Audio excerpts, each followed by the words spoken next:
Dan huwa The Cottonera Rock Show miegħek il-Lito. Manuel Mikallef kien vuċi magħrufa fuq ir-radju, partikolarment ma' dawk li jħobbu l-mużika rock.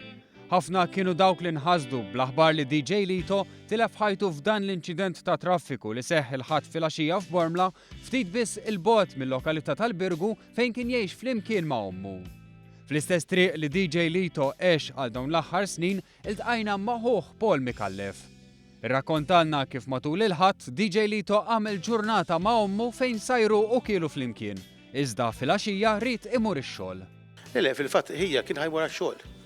Hija jaħdem l-Air Malta fil-cargo, fil-loading, u kien sejra xogħol prattikament, ġifieri skont bil-qed li naturalment kien kiel, straħ u l-ofsinhar, mbagħad ħareġ għax-xogħol, prattikament dik hija ġifieri mxejn partikolari, kien sejra xogħol normali.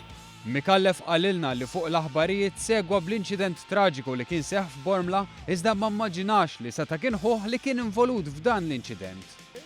Kienet ħaġa tixnija diġà illi jien kont involut fil-fatt għax kien hemm vizz blu bħal tiegħi u ġa kien ħaġet li jiena mitt prattikament. Kien hemm sħabi ċajtaw miegħi għalu nisma' li ħaġa tixnija li mitt biex jiena issa kont rajt ukoll qabel ma tħadd li mid-dar kont rajt l-news.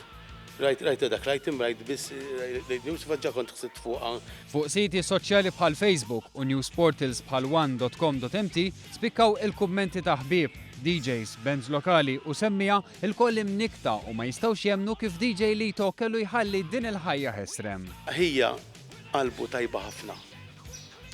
Però kif kien iwassal il-messaġġi li ma kienx jiġi miftijem, però mal-close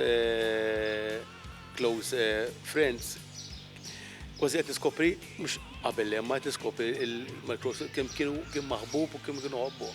It-tlieta li għadda DJ Lito sellem li semmija tiegħu għall-aħħar darba.